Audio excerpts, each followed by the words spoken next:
Si on rentre dans le vif du sujet, qu'est-ce que c'était votre projet ou votre produit? Le produit. La compagnie s'appelle TouchUp pour Touch Shopping. Dans le fond, ce on a bâti, on a créé une compagnie qui te permet de pouvoir, quand on parlait de réalité augmentée plus tôt, c'est de faire une interaction avec ton programme. Donc, tout ce qu'on voit en ondes, mettons qu'on écoute... Quand on parle de programme, c'est une émission de télé. Oui, merci de me spécifier. Mettons qu'on écoute Radio-Canada, parce que j'ai des gens de Radio-Canada ici, puis on écoute une émission avec le téléphone, parce que c'est une application, je veux pas. Ça te permet de faire une synchronisation avec ton programme. Au moment que tu es synchronisé, tu es en temps réel avec le programme, que ça soit au début de l'émission ou à moitié ou même aux trois quarts, une fois que tu es synchronisé, tu es en temps réel. Puis au moment qu'on est en temps réel, ça veut dire qu'on est connecté. Ce qui arrive à ce moment-là, mais ce que tu vois en ondes, admettons qu'on voit Véronique Cloutier, puis on dit « Ah, j'aime les lunettes de Véronique Cloutier », mais le fait qu'on soit synchronisé, mais les lunettes apparaissent dans ton téléphone. Wow. Ça fait drôle à expliquer comme ça, mais c'est vraiment au moment que tu regardes ce que tu vois en ondes, mais ils apparaissent. Donc, c'est vraiment des bulles qui se mettent à apparaître sur ton téléphone de produits. Est-ce que tout est envoyé systématiquement? C'est en temps réel, donc c'est systématique.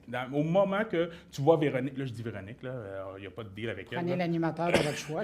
Animateur de notre choix. Ouais. On voit l'animateur, le plan, donc le plan physique, visuellement, on voit dans le plan qu'on voit un chandail, une botte, puis on voit des lunettes, mais au même moment que le plan nous montre ces images-là, mais ils apparaissent sur le téléphone. Dans le fond, c'est un peu ça, la technologie, c'est ça qu'elle nous permet de faire. Donc, c'est d'être vraiment en temps réel. Et à la fin, dans le fond, c'est de donner le pouvoir à l'usager, de lui décider c'est quoi qu'ils veulent avoir comme information, si je peux me mettre de publicitaire. C'est pas vraiment de la publicité, c'est vraiment le fait que moi, en tant qu'usager, je déteste me faire pousser de la publicité à toutes les 30 secondes. Pourquoi pas, inversement, avoir du beau contenu éditorial. Puis, au moment que j'écoute mon programme, puis là, je vois de quoi qui m'intéresse, dont une ceinture, mais là, je vais faire en sorte que, cette ceinture-là m'intéresse, mais je vais cliquer parce que ça m'intéresse. Mais si ça ne m'intéresse pas, mais je fais juste continuer, puis au moins, je ne me fais pas harceler de publicité parce que ça affecte ma concentration pour mon contenu. C'est de là la création de ce système-là. Mais donc, quelqu'un, je reviens à l'idée, quelqu'un qui utilise pas cet appareil-là, mais ce service-là, oui. Ça veut dire que son appareil est là, dans son salon, peu importe où il est, oui. Et il reçoit toujours de l'information. C'est quand il décide de le prendre qu'il va voir? Dans le fond, l'information, toute l'information du programme rentre dans le téléphone. Okay. Ça. Dans le fond, on ne pouvait pas faire en sorte que le regard faisait en sorte que c'est le produit spécifique. On a essayé, puis ça ne fonctionnait pas. Nous, en contrepartie, par exemple, c'est que tous les produits qu'on a regardés dans l'algorithme puis dans les habitudes des gens du regard quand ils écoutent un programme, on a pu déterminer c'était quoi les produits ou les objets par rapport au regard qui allaient être que les pourcentages de chances les plus élevés que les gens allaient le reconnaître. Okay. C'est dans cet algorithme-là que nous, on a été capable de sortir les produits. Donc, pour répondre à votre question, dans le téléphone, il y a à peu près une dizaine de produits qui peuvent apparaître simultanément par rapport au plan qui va apparaître. Parce que dans les habitudes du regard, on s'est rendu compte qu'au-delà de 10 produits, mais ça devenait comme une pizza d'informations, puis ça devenait désagréable plus que d'autres choses. Donc, les produits apparaissent tous sur le téléphone, puis c'est une question de goût personnel. Si jamais on voit de quoi qui pourrait nous intéresser, là, ça vaut la peine de prendre le téléphone puis de dire « mais gars, ça m'intéresse ». Tu n'es pas obligé de voir le produit complètement là, mais tu peux juste faire en sorte de le placer et de dire « Ah, il m'intéresse, je regarderai plus tard ». Comme ça, c'est fait, puis là, tu peux continuer ton programme. Puis j'imagine que ça reste en mémoire. À la fin de l'émission, on peut retourner. Dans le fond, c'est du data, veux pas. Donc, tout le data de tous les produits, il reste en mémoire. Donc, on laisse un cœur dessus. Puis un beau petit cœur, ça va dans le wish list. C'est un peu le fonctionnement de l'appareil. Mais tous les produits restent. Ce que ça fait, c'est qu'advenant qu'il y a 6 programmes différents qui avaient à l'intérieur une robe rouge, mais nous, on a juste à prendre le téléphone et dire « Ah, bien, finalement, j'aimerais ça voir les robes rouges, mais on va te sortir toutes les robes rouges qui ont été dans le passé. » Donc, comme ça, vous pouvez choisir dans les choix de robes rouges différents, puis là-dedans, il y en a souvent un que vous allez trouver plus intéressant que d'autres. Là, pour les gens qui écoutent la musique à la radio, par exemple, oui. Parce que je vous écoute, puis j'ai l'impression, c'est-tu un Shazam pour la télé? Exactement, c'est un peu le même principe qu'un Shazam, mais il y a une différence. Shazam. Est-ce que tout le monde sait ce que c'est, Shazam? Oui? OK, oui. Merci. Il y a quelqu'un qui ne sait pas c'est quoi un Shazam. Okay. Allez. Un Shazam, c'est simple, c'est une application qui te permet, advenant qu'il y a une chanson qu'on entend, puis qu'on trouve intéressante. L'application te permet de faire une synchronisation à la chanson, puis elle va vous dire, c'est quoi la chanson? C'est Shazam. Puis là-dedans, après ça, on peut l'acheter ou aller chercher d'autres informations de Shazam. Donc oui, à la base, Shazam a parti un peu le bal de faire de la synchronisation de musique. Nous, la différence, c'est que Shazam, c'est une synchronisation spécifique. Donc, il a été chercher du data d'un rythme musical, puis une fois que le rythme a été fait, l'information est revenue, puis là, il a donné le contenu nécessaire. La différence pour nous, c'est que nous, on fait une synchronisation, qui est du audio printing, je crois. Fingerprinting. Merci, Gilles. Mais ce que ça fait, c'est qu'une fois que nous, on a fait la synchronisation, on reste en contact avec le programme. Parce que nous, on est en temps continu. Ce n'est pas juste une information, un ping, puis le ping est revenu. C'est vraiment qu'une fois qu'on est synchronisé, mais on reste ensemble. Donc, la balade, elle continue tout le monde ensemble jusqu'à la fin du programme. Si l'utilisateur change de chaîne? Bien, si l'utilisateur change de chaîne, mais le système va dire, mais écoutez... On se remet à réécouter pour l'autre chaîne? Bien, il vous dit, vous n'êtes plus en train d'écouter votre programme. Est-ce que vous voulez synchroniser avec le nouveau programme? Là, c'est à nous de dire oui ou non. Ça dépend. Parce qu'à la fin, ça reste à la décision de l'usager de décider si oui ou non s'ils veulent pouvoir synchroniser avec le téléphone. Dans le modèle où vous êtes aujourd'hui, c'est qui votre client? Je ne parle pas de l'utilisateur. Non. Le client, pour nous, c'est le diffuseur. Fait que nous, on est en négociation avec des diffuseurs présentement. Pourquoi? Parce que la raison pourquoi j'ai rencontré le crime à la base, c'est j'avais entendu parler qu'ils avaient un algorithme, un code qu'ils avaient développé depuis 15 ans, puis que ce code-là pouvait être très utile pour nous. C'est par un diffuseur que j'ai su que le crime développait des... Parce qu'avant ça, je ne connaissais pas le crime. Je m'excuse. Il connaissait le crime, mais pas celui-là. Oui, c'est un autre crime. Donc, quand le diffuseur me dit « Ah, tu devrais peut-être parler avec le crime », parce que moi, tout était théorique à la base. Il me manquait... Moi, c'est un modèle d'affaires que j'avais bâti à la base. Moi, je ne suis pas un programmeur, je ne suis pas un codeur, je suis un producteur, je produis des émissions de télévision dans la vie, c'est ce que je fais. Mais mon expertise, c'est dans le branded content. C'est comment amener des clients. Mon client, c'était Kraft Food. Comment, pour Kraft Food, je faisais en sorte d'avoir des usagers, des télédiffuseurs à acheter des produits. C'est triste, mais c'est la réalité. Les émissions de télévision, aujourd'hui, on doit les commanditer par des commanditaires pour pouvoir les financer. Donc, mon mandat, c'était de mettre le partenaire à l'intérieur du contenu. C'est là qu'on avait développé l'émission « Qu'est-ce qui mijote », qui est un show culinaire. Ouais. Moi, je suis le créateur de Qu'est-ce qui mijote et j'ai produit ça pendant 13 ans. Puis c'est là que ça m'a amené à comprendre un peu le besoin de la réalité par rapport à financer du contenu, mais en même temps, l'agressivité que ça apportait d'avoir des publicités trop implantées dans le contenu. Intrusive, exactement. C'est de là que je me suis dit, OK, comment on pourrait avoir un contrôle éditorial, mais faire en sorte qu'il y ait un côté bénéfique pour le diffuseur? Genre, pour répondre à ta question, le diffuseur, pourquoi c'était mon client idéal? C'est que le diffuseur représente des téléspectateurs. On donne un exemple, le public potentiel du Québec, c'est de 8 millions à peu près. Quand on sait que chaque chaîne a une part de marché de pourcentage, on parle de TVA 27 %, on parle de Radio-Can, si je me trompe, c'est dans le 17 %, 13 % à peu près, 15 %, donc 17 %. Donc, tout ça, c'est des pourcentages d'opportunités de clientèle qui vont pouvoir écouter un programme. Fait que je me suis dit, OK, il y a un intérêt là. Si je faisais un deal avec le diffuseur, ça m'évitait de rencontrer tous les producteurs individuellement puis de rencontrer toutes les marques individuellement. On fait une entente avec le diffuseur fait une belle campagne promotionnelle pour le produit, puis en échange, mais ça me permet d'aider le diffuseur à avoir de la conversion pour la visibilité de leurs produits. Parce que la problématique que les diffuseurs ont aujourd'hui, ils ne sont pas capables de faire de conversion dans leur campagne publicitaire au détriment du web. Le web, présentement, on est capable de savoir que pour chaque dollar dépensé, on a tant d'argent de retour. Contrairement à un diffuseur, c'est très difficile de pouvoir mettre un chiffre là-dessus. Pourquoi? Parce que c'est une information push, c'est pas une synergie. Êtes-vous en train de dire que vous avez trouvé la solution pour rentabiliser le deuxième écran? Peut-être.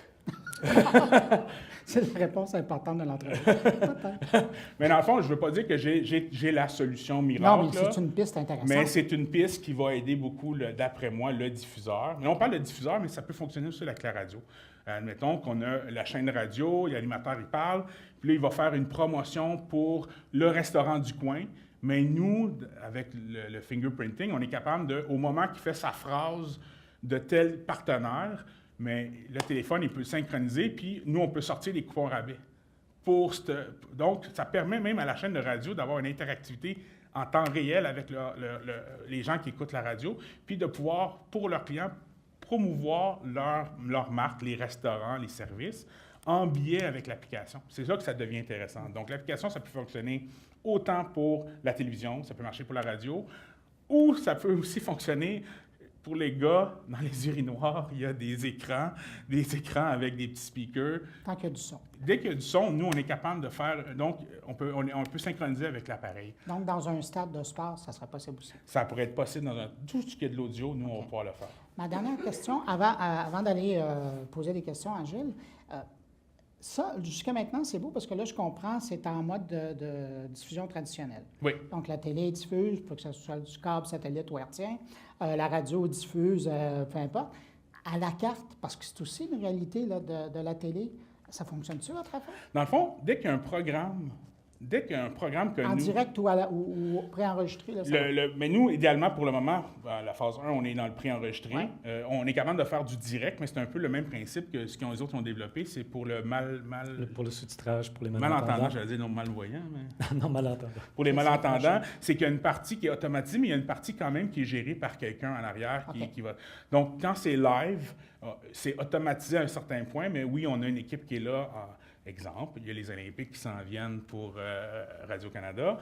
Ouais. Mettons qu'on a deux animateurs qui se mettent à parler des athlètes qui vont pour la course qui va s'en venir. Mais des fois, les chaussures Nike arrivées dans... Ben, peut-être pas le chaussure Nike, mais advenant qu'on est des amateurs d'Olympiques, puis on sait qu'il y a une course de natation qui s'en vient, mais avant que la course commence, les animateurs, souvent, ils vont nommer les athlètes, puis ils vont dire un peu... Mais nous, on peut donner des fiches techniques des athlètes, ce que pour moi, j'appelle de la réalité augmentée. Ouais. Donc, c'est de l'information supplémentaire en temps réel suite à un échange qu'ils ont eu, les animateurs ensemble, qui fait en sorte que l'auditeur, s'il va chercher une information supplémentaire, ils vont pouvoir le faire. Pourquoi? Parce qu'on est beaucoup de DDAH aujourd'hui, puis on n'est plus capable d'écouter un programme, juste à écouter un programme. On a toujours notre portable, puis notre téléphone. Donc, on est rendu à un point que j'ai pas à montrer aux gens à utiliser un deuxième appareil, ça se fait d'emblée. On est rendu, ça fait partie de nos habitudes de vie et de consommation. Donc, nous, c'était juste de donner le meilleur outil possible pour combler ce besoin-là. Dans le fond, on comble un besoin qui devient en temps réel, parce que les gens le font déjà. Ils écoutent un programme ou ils écoutent de quoi, ils disent « c'est intéressant », ils vont essayer de faire une recherche sur Internet. Nous, on essaie juste de sauver cette étape-là. Fait que dans le fond, nous, on vous dit « bien, regarde, tout ce que vous voyez en ondes, vous avez de l'intérêt », bien, il y a peut-être une affaire là-dedans que vous trouvez intéressant, mais nous, on va vous donner cette information. D'accord. Fait que c'est un peu ça, la business. Gilles, quand il est débarqué dans votre bureau, là, une fois qu'il a su que vous étiez la bonne personne, là, il est arrivé avec quoi comme commande ou comme demande? Bien, évidemment, il se demandait... Bon, il savait exactement ce qu'il voulait faire, mais il ne savait pas si c'était faisable, si c'était un rêve complètement impossible, farfelu.